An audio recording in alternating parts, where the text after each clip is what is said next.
Dans l'obscurité presque totale de sa petite alcôve souterraine, nichée au cœur bruyant de Berlin, Eva Weiss s'accroupit lentement contre le mur froid, ses doigts tremblants, effleurant doucement les vieilles photos jaunies, empilées devant elle. La pièce, sombre mais rassurante dans cette forteresse clandestine, était le seul sanctuaire où elle pouvait encore se rappeler, sans hurler à chaque instant la perte tragique de sa famille.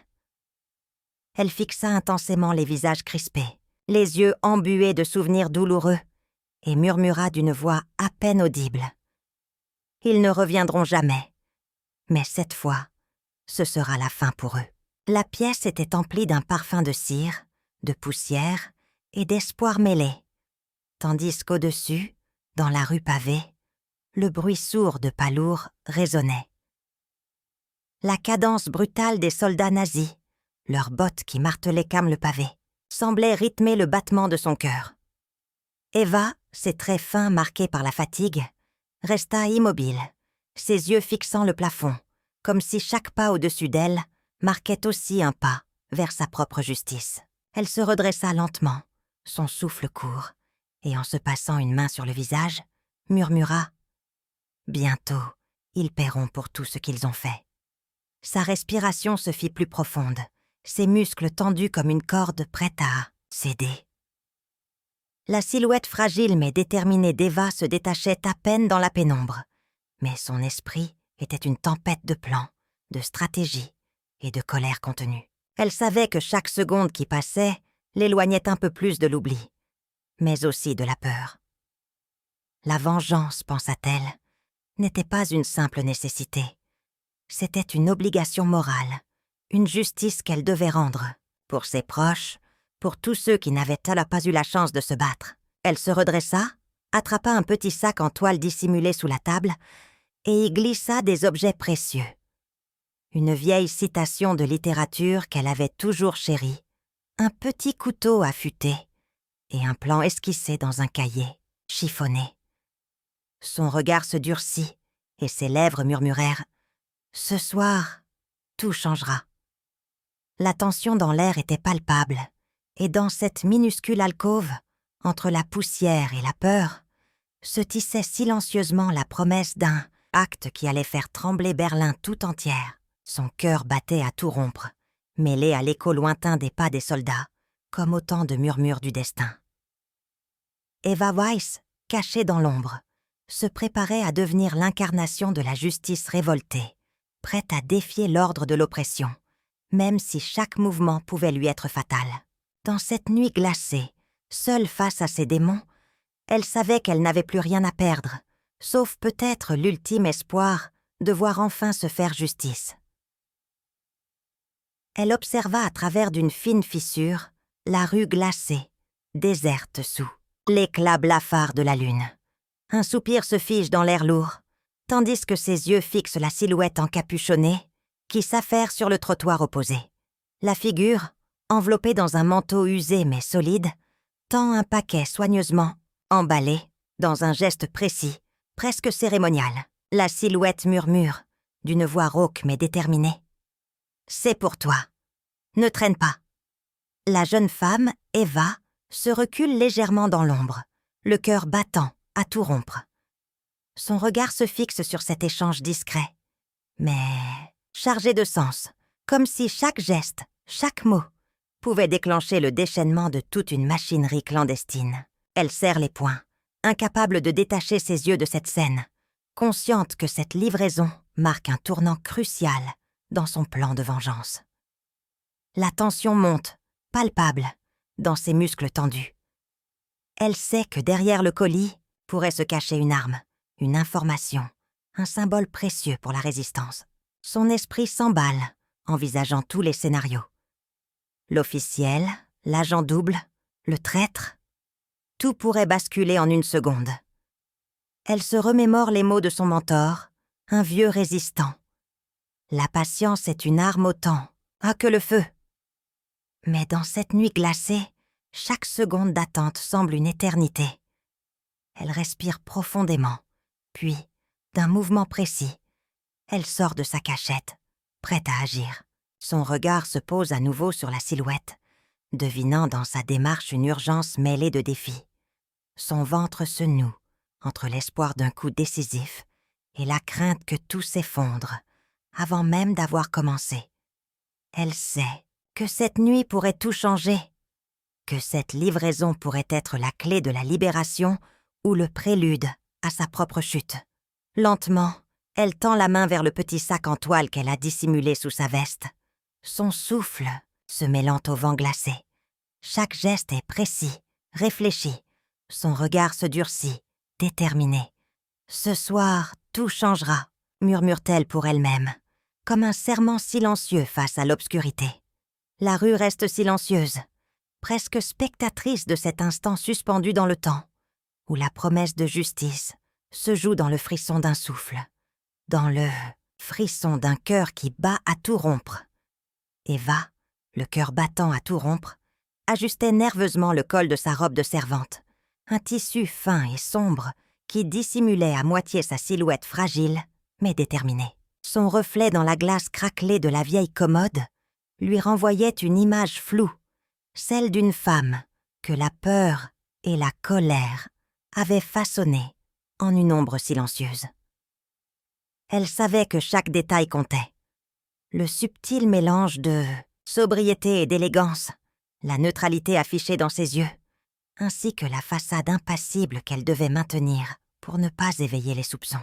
Elle passa une dernière fois ses doigts sur le masque de neutralité qu'elle s'était forgé, un regard froid dans ses prunelles ternes, puis inspira profondément, laissant monter en elle la mémoire de sa famille, de leurs visages haïs et de leurs morts atroces. Dans la pièce sombre, le tic-tac d'une horloge ancienne semblait rythmer ses pensées, comme un rappel que le temps lui était compté. Elle se redressa avec soin, glissant ses mains dans les manches ajustées de sa robe de servante, puis se dirigea vers la porte, où une silhouette familière l'attendait. Son fidèle compagnon, un jeune homme courageux, lui lança un regard complice avant de murmurer « Tu es prête ? La nuit sera longue. » Eva hocha la tête, ses lèvres frémissant à peine. Elle savait que dans quelques heures, elle serait infiltrée dans la somptueuse demeure de Kruger, cette forteresse de luxe et de perfidie où se tramait leur destruction. Son esprit, comme une machine bien huilée, analysait chaque mouvement à venir. La disposition des pièces, la sécurité renforcée, les invités au visage masqué de superficialité. La scène se préparait dans son esprit, comme un plan d'assassinat méticuleux, précis et sans retour. Elle s'accrocha à la certitude que cette mascarade de normalité n'était qu'un leurre, une façade pour masquer la violence qui allait éclater. « Je vais faire en sorte que cette nuit devienne l'épilogue de leur règne de terreur », pensa-t-elle, avec une intensité sourde, tandis qu'une larme furtive perlait au coin de son œil, bientôt évaporée dans l'ombre. Lentement, elle s'approcha de la fenêtre, scrutant la lune pâle qui baignait la ville de Berlin d'une lumière froide, presque spectrale. Le souffle coupé, elle sentit la tension monter, prête à franchir la barrière entre la simple servante et l'arme vivante de la justice. Son dernier regard dans le miroir, une promesse silencieuse. Ce soir, rien ne pourra l'arrêter, même si le prix à payer pourrait être sa propre vie. La nuit allait parler, et Eva, vêtue de courage et de rancune, s'apprêtait à faire entendre sa voix dans le silence oppressant de l'histoire. Développement narratif suivant. No interior da mansão, Eva caminha entre convidados luxuosos, ouvindo conversas vazias, enquanto sua atenção se fixa na decoração ostentosa e nos oficiais nazistas, incluindo Krüger, que sorri com arrogância, révélando sua présença como alvo principal. L'histoire continue d'explorer les thèmes centraux du prompt original avec des personnages uniques et des situations captivantes qui maintiennent l'intérêt du lecteur dans le développement d'événements et de conflits présentés de manière riche et détaillée. Au cœur de la somptueuse demeure berlinoise, Eva se frayait un chemin parmi les invités vêtus de costumes chatoyants et de bijoux étincelants, ses pas légers, évitant les glissements glissants de la pierre froide et les regards indiscrets. Elle jonglait avec une façade de calme apparent, dissimulant sous ses traits un feu intérieur prêt à embraser la nuit. Elle se mêla à la foule, arborant un sourire de politesse crispé, tout en enregistrant mentalement chaque détail. La voix grave du général von Richter, lui confiant une plaisanterie nerveuse qui trahissait sa nervosité. Le rire moqueur du colonel Schaeffer, évoquant une prochaine opération qui pourrait faire basculer le destin de la résistance. La posture arrogante de Kruger, qui, entouré d'un cercle d'officiers, affichait une confiance déconcertante dans ses discours. Pompeux, lorsqu'un officier, une figure de façade, lui tendit un verre de champagne avec un sourire carnassier, Eva lui répondit d'un ton mielleux.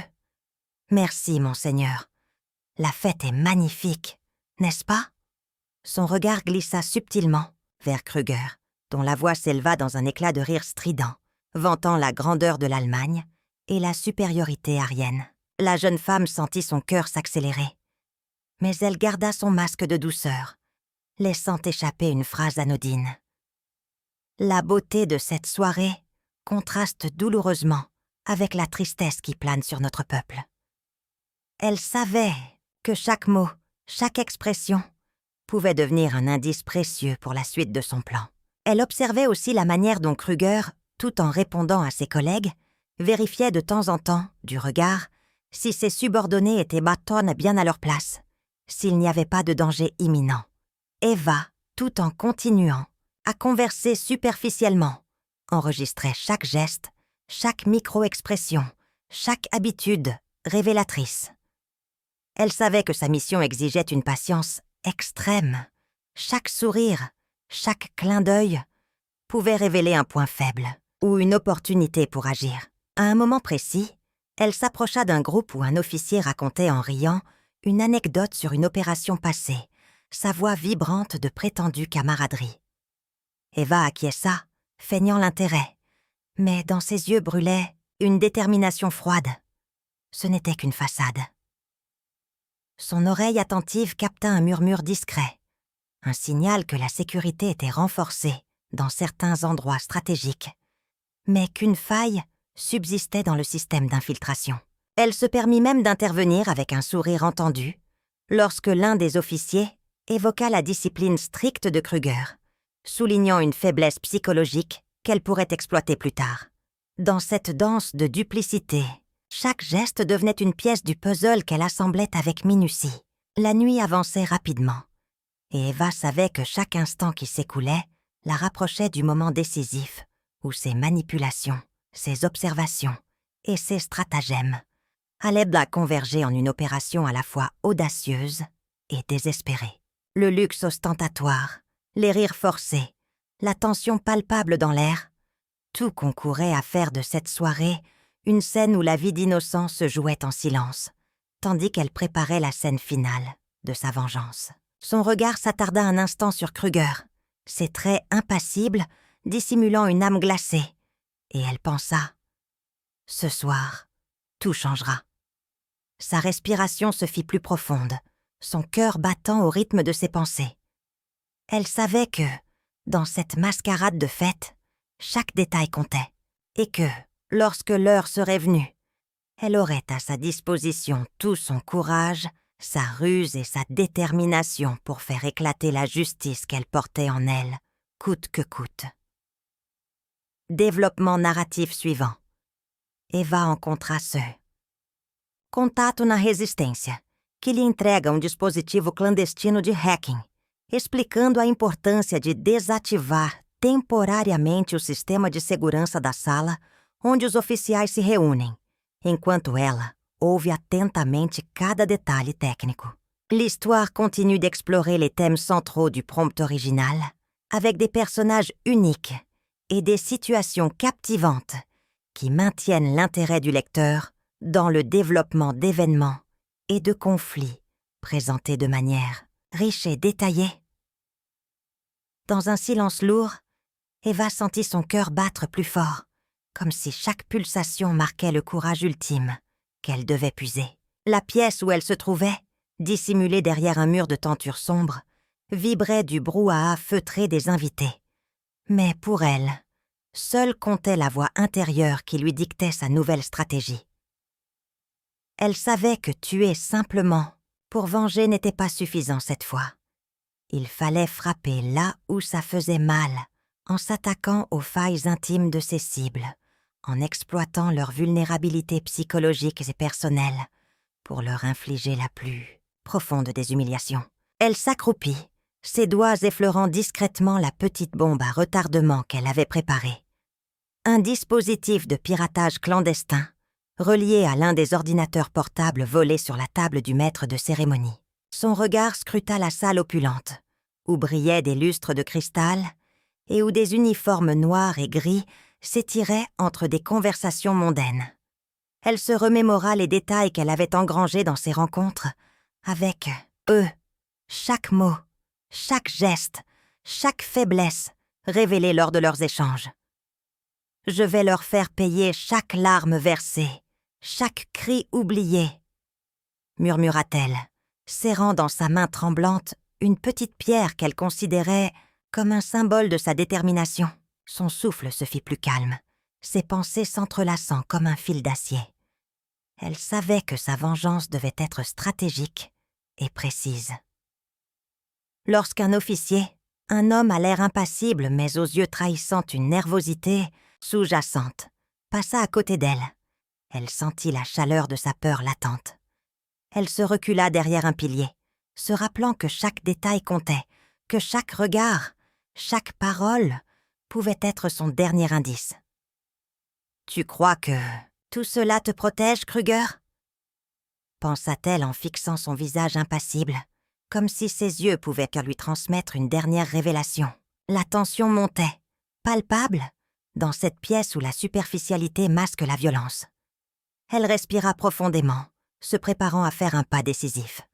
Dans un léger mouvement, elle activa le dispositif, qui émit un faible bip, annonçant que la première étape était en marche. Son plan n'était pas simplement de tuer, mais de faire tomber le masque, de révéler la faiblesse ultime, de s'attaquer à l'âme même de leur système brutal.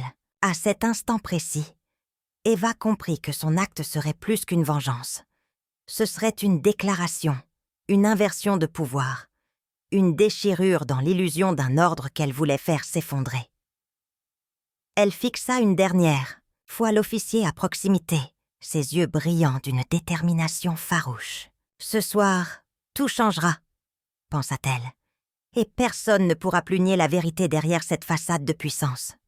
Dans ce silence, elle sut que le moment était venu de passer à l'action, avec la précision d'une plume et la rage d'un feu inextinguible.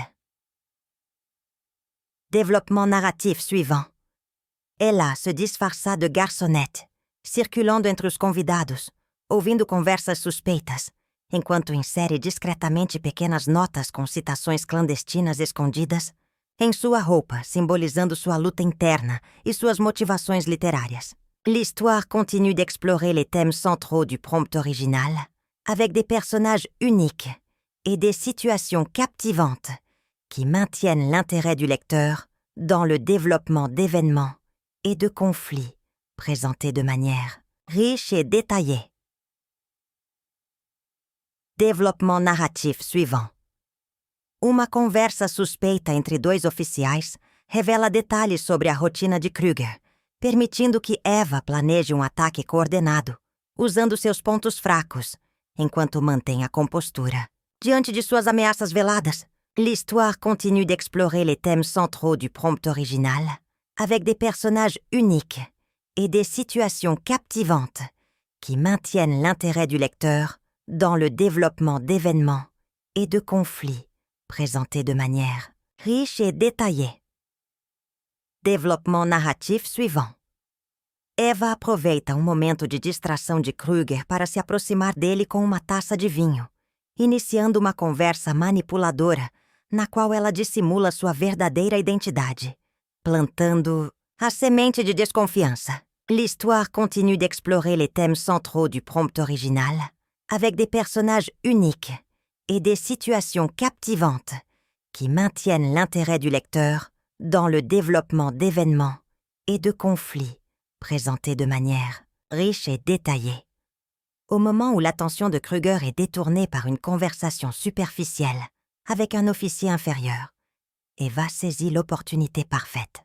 Lentement, elle se lève de sa position discrète derrière la colonne ornée de drapeaux nauséabonds, son regard s'aiguisant au contact de la porte de la pièce principale, déjà entr'ouverte, offrant un aperçu de l'opulence décadente qui trahit l'arrogance de ses occupants. Dans ses mains tremblantes mais maîtrisées, elle tient une coupe de cristal contenant un vin rouge profond, presque noir, aux reflets rubis sous la lumière tamisée des lustres dorés. Elle avance d'un pas assuré, feignant la convivialité, et s'approche du lieutenant Kruger, dont le visage crispé par une expression de méfiance superficielle trahit une nervosité qu'elle perçoit à chaque geste. « Ah, mon cher Kruger, tu sais, je n'avais pas l'honneur de te voir ce soir. » Sa voix, douce et voilée d'un calme apparent, contraste brutal avec l'intensité de ses yeux. Elle lui tend la coupe, ses doigts effleurant légèrement sa manche, accentuant la tension. Un peu de vin pour détendre l'atmosphère, n'est-ce pas? Un sourire en apparence amical glisse sur ses lèvres. Mais en réalité, ses pensées sont concentrées sur la façon de semer la méfiance. Kruger, un homme à la peau hâlée, dont le regard dur se durcit au contact de cette inconnue mystérieuse, accepte la coupe, ses doigts tremblant légèrement. « Qui êtes-vous, madame ?» demande-t-il, sa voix rauque trahissant une nervosité qu'il ne veut pas montrer. Eva incline la tête, feignant l'émerveillement, tout en observant ses réactions. Elle sait que chaque mot, chaque geste, doit renforcer la suspicion, l'incertitude, sans jamais dévoiler ses véritables intentions. Juste une femme qui souhaite comprendre, qui souhaite savoir comment des hommes comme vous, si fiers de leur pouvoir, peuvent dormir en paix. Elle sirote lentement, laissant courir ces mots comme une douce menace voilée. « J'ai entendu parler de votre loyauté, de votre détermination, mais aussi de votre cruauté. » Sa voix se fait plus intime, presque murmure, alors qu'elle pose sa coupe sur une table richement décorée de symboles nazis, des aigles en or massif et des drapeaux noircis. Elle scrute le visage de Kruger, cherchant la moindre fissure dans sa façade. Dans un geste fluide, elle s'approche, avec une souplesse maîtrisée, et glisse une main légère sur son bras. Son contact, presque inaudible, semble attirer l'attention du nazi sur la subtilité de ses intentions. La pièce, décorée de trophées et de symboles de la haine, vibre au rythme silencieux de leur échange. Elle sent la tension monter, chaque respiration de Kruger devenant plus rapide. Chaque battement de son cœur résonne dans ses oreilles comme une mélodie de suspense. La scène se joue dans un silence chargé de promesses vengeresses, tandis qu'elle, prête à agir, sait que ses prochains mouvements détermineront le sort de cette nuit infernale. La froideur de son regard contraste avec la chaleur de la pièce opulente, et dans cette atmosphère lourde, elle se prépare à ouvrir la porte de la salle, où l'horreur et la pouvoir se mêlent dans un dernier acte de justice personnelle, précis et implacable. Au moment où Eva s'apprête à tirer, son cœur tambourine dans sa poitrine, chaque seconde semblant s'étirer dans une tension insoutenable. Elle a pénétré dans la salle secrète, un couloir étroit dissimulé derrière un panneau escamotable, où un officier malveillant, inattentif, se tient à quelques mètres, occupé à scruter une vieille carte. Soudain, une respiration précipitée, une silhouette désorientée surgit derrière elle. C'est une victime. Un homme que Eva avait involontairement blessé lors d'une précédente tentative, qui, dans un dernier espoir, tente de se relever, en quête d'une échappatoire désespérée. La victime, paniquée, pousse un cri étouffé. « Qui êtes-vous?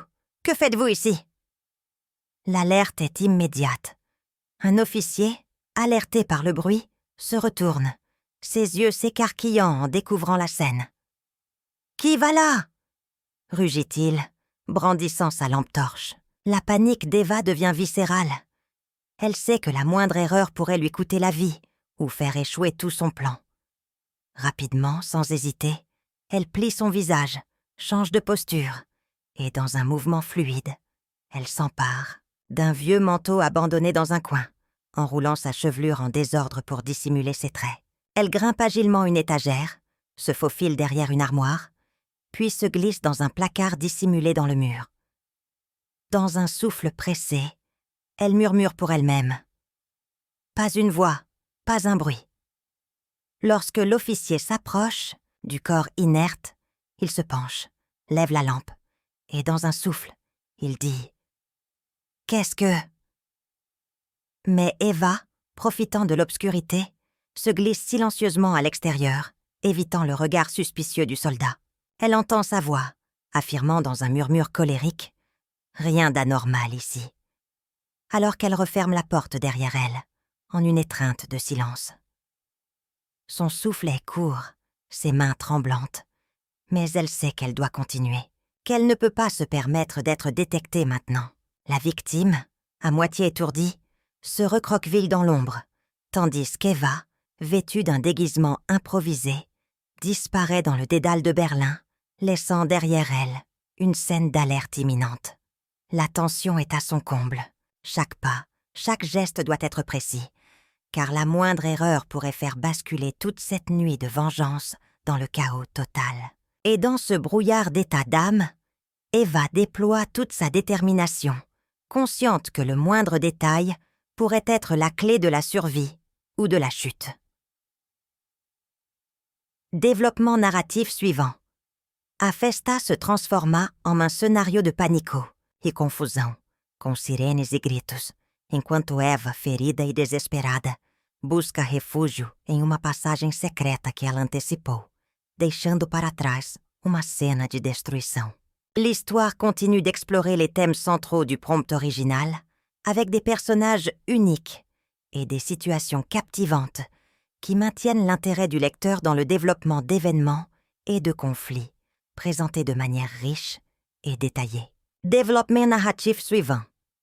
Em um momento de reflexão, Eva, escondida em um porão escuro, pensa na moralidade de seus atos, confrontando seu próprio desejo de justiça contra a brutalidade da violência, enquanto ouve os oficiais que a perseguem próximos.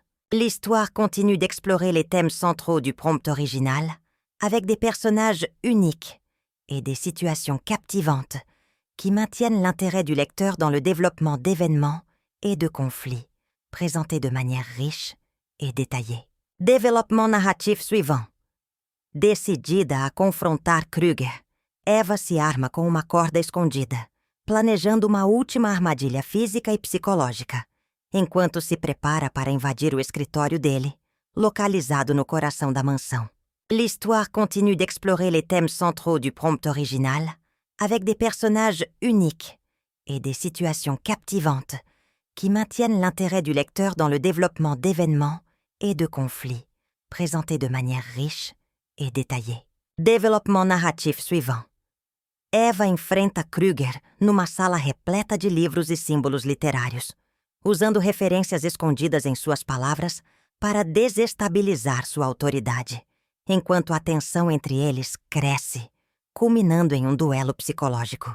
L'histoire continue d'explorer les thèmes centraux du prompt original, avec des personnages uniques et des situations captivantes qui maintiennent l'intérêt du lecteur dans le développement d'événements et de conflits, présentés de manière riche et détaillée. Dans la pénombre silencieuse de la vaste pièce, les murs étaient tapissés de livres anciens, dont certains dégageaient une odeur de parchemin et de cuir, témoins d'un savoir oublié, mais aussi d'une résistance subtlie dissimulée. Eva avançait lentement, son regard fixe et déterminé, ses doigts effleurant discrètement la corde nouée sous sa veste, prête à la lâcher à tout instant. Au centre de la pièce, Kruger se tenait droit, ses yeux glacés scrutant la jeune femme avec une arrogance implacable. La lumière tamisée révélait ses traits tirés par la cruauté, mais aussi par la confiance excessive qu'il arborait comme une armure. Il s'avança d'un pas lourd, sa voix rauque remplie de menaces. « Tu pensais pouvoir me duper, petite? Insurgée? Tu crois que quelques mots et citations peuvent me faire trembler? » La force réside dans la brutalité, pas dans la finesse. Eva, un sourire énigmatique glissant sur ses lèvres pâles, répondit d'un ton calme, mais chargé d'une intensité contenue. La seule force véritable réside dans la capacité à reconnaître ses faiblesses, Friedrich. Comme le disait Victor Hugo, ceux qui vivent, ce sont ceux qui luttent. Elle fit une pause, laissant la tension s'accumuler, puis continua, sa voix s'élevant légèrement, chaque mot semblant peser sur l'atmosphère étouffante.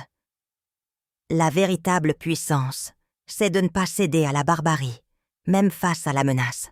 Vous vous croyez invincible parce que vous contrôlez la peur des autres. Mais la peur, mon cher, est une prison que vous n'êtes pas à l'abri de briser si vous en sous-estimez la force. Elle esquissa un geste subtil, sa main glissant dans la poche de son manteau pour saisir la corde enroulée, prête à agir. Kruger pouffa, un ricanement froid et sonore. « Tu te prends pour une héroïne de roman? Tu n'es qu'une ombre dans la nuit, une faiblesse qui se croit forte. » Eva, sans se laisser distraire, s'approcha lentement, ses yeux brillants, d'une lueur déterminée. « Vous croyez que la littérature est une faiblesse, Friedrich, mais c'est elle qui donne à l'homme la capacité de résister à l'indicible. Comme le disait Baudelaire, il faut être toujours ivre, tout est là. Et moi, je suis ivre de justice, ivre d'une volonté que vous ne comprendrez jamais. » À cet instant précis, elle fit un pas en avant, prêtant soudainement la corde à ses mains, comme si une dernière partie de son plan venait de se mettre en place. Kruger, surpris, recula légèrement, ses muscles tendus comme une impitoyable machine de guerre. Eva en profita pour lancer une citation de Camus, avec une voix douce mais ferme. « La vraie sagesse, Friedrich, c'est de ne pas céder à la haine, mais de transformer la douleur en force.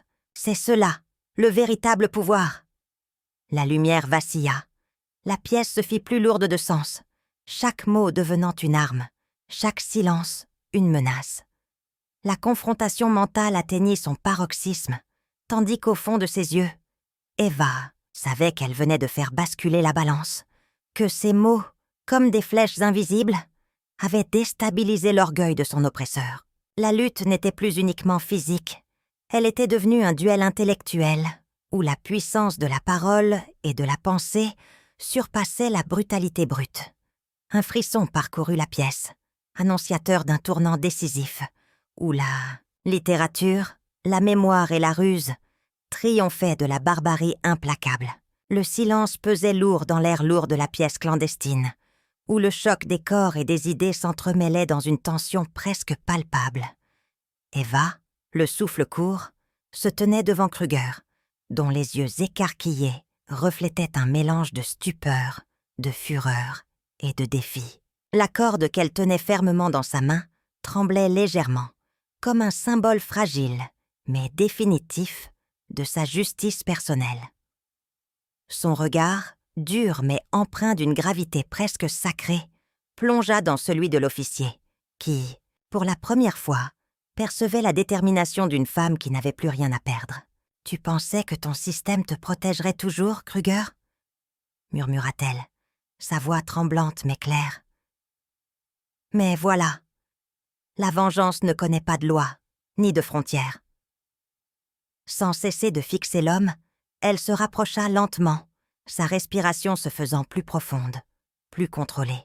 La pièce semblait rétrécir autour d'eux, chaque détail accentué par le bruissement discret de la fête, l'écho lointain des rires et des voix. Le regard de Kruger vacilla, sa lèvre inférieure trembla, mais ses muscles restaient tendus, comme une machine prête à exploser. Eva, dans un geste précis, enroula la corde autour de ses poignets, ses doigts tremblants mais résolus, comme si elle inscrivait dans cette action une formule de justice et de rachat. « Tu as détruit des vies, tu as trahi ton humanité, mais moi, je choisis de faire ce qui doit être fait. » poursuivit-elle, la voix pleine d'une intensité rare. « Et ne crois pas que ce soit par haine que je te tiens, mais parce que je ne peux plus supporter cette monstruosité sans y mettre fin. » La tension monta d'un cran, le souffle coupé, alors qu'elle tirait doucement pour fixer la corde, dont La fibre résistait encore sous la pression. Leurs regards se croisèrent un instant. Un frisson parcourant l'atmosphère, comme si un dernier affrontement, moral, mental, venait de s'engager. Eva sentit la chaleur de ses mains trembler, mais son cœur battait à l'unisson d'un principe qu'elle voulait atteindre coûte que coûte. La justice d'une femme brisée, mais invincible. Dans ce moment suspendu, elle lui adressa une dernière parole, douce mais ferme. Il y a des limites à la barbarie, Kruger. Et aujourd'hui, je choisis de les franchir pour que justice soit faite, même si cela doit me hanter à jamais. La pièce tout entière sembla retenir son souffle, comme si la scène elle-même comprenait l'enjeu. Une femme, dans un acte ultime d'affirmation, s'apprêtait à faire basculer le fil de la morale entre vengeance et rédemption, dans un huis clos où seule la vérité intérieure comptait désormais. Dans un fracas de meubles renversés et de vitres brisées, Eva Weiss, le souffle court, se fraya un chemin à travers le chaos de la somptueuse demeure où elle venait tout juste d'accomplir son acte de rétribution ultime. Kruger, le visage pâle et tremblant, était enchaîné contre un mur, ses yeux fous scrutant la scène de carnage qui se déployait devant lui. Corps inertes, éclats de verre scintillant sous la lumière vacillante, et la silhouette d'Eva, immobile un instant, au centre du tumulte. « Tu ne peux pas m'échapper !» saigna Kruger, la voix brisée par la peur. « Tu vas finir par payer pour tout ça !» Eva, le regard incandescent, ne lui répondit pas tout de suite. Elle savait que chaque seconde comptait, que ses pas précipités, dans l'obscurité du couloir de la villa, étaient autant de risques pour sa survie. Son cœur battait à tout rompre, mais sa détermination lui donnait la force de continuer. Elle glissa derrière un grand miroir ancien, se dissimulant dans l'ombre, puis attrapa une clé qu'elle avait soigneusement cachée dans sa manche. La porte principale, lourdement verrouillée, semblait infranchissable, mais elle connaissait une sortie secrète, une issue dissimulée sous un tapis usé. Son regard se posa brièvement sur le corps de Kruger, encore figé dans une expression d'incrédulité, et elle pensa à tout ce qu'il représentait. La souffrance de sa famille, la brutalité systémique dont il était l'incarnation, vivante. « Tu vas regretter chaque vie que tu as volée », murmura-t-elle d'une voix tremblante, mais ferme, avant de se glisser dans le couloir obscur, ses pas rapides résonnant comme un murmure de justice dans la nuit berlinoise. Elle franchit la porte dérobée et s'engouffra dans la rue déserte, où la brise glacée de l'hiver lui mordit la peau. Autour d'elle, la ville semblait figée dans une atmosphère de désolation et de silence. Mais son esprit était en ébullition. Elle avait laissé derrière elle un théâtre de destruction, une scène de mort qui pesait lourd dans sa conscience. Les sirènes lointaines s'étaient déjà fait entendre, signe que l'alerte avait été donnée. Mais Eva ne s'arrêtait pas. Elle avançait, invisible dans la nuit, son corps meurtri, ses pensées déchaînées par la certitude qu'elle venait de briser un symbole du mal. La violence de ses actes la poursuivrait peut-être toute sa vie, mais pour elle, chaque pas dans l'obscurité représentait une victoire contre l'indicible horreur qu'elle avait endurée. Elle se savait traquée, mais sa seule force résidait dans cette fugue, dans cette libération éphémère, avant d'affronter peut-être encore plus de ténèbres. La silhouette d'Eva s'évanouit dans la pénombre, laissant derrière elle une scène de chaos, mais aussi une trace indélébile d'une justice devenue sauvage, indomptable. Développement narratif suivant. No final, Eva desaparece na noite de Berlim, carregando a memória de sua vingança, consciente de que sua ação radical trouxe novo equilíbrio instável entre esperança, culpa et a possibilité de rédemption. L'histoire continue d'explorer les thèmes centraux du prompt original avec des personnages uniques et des situations captivantes qui maintiennent l'intérêt du lecteur dans le développement d'événements et de conflits présentés de manière riche et détaillée.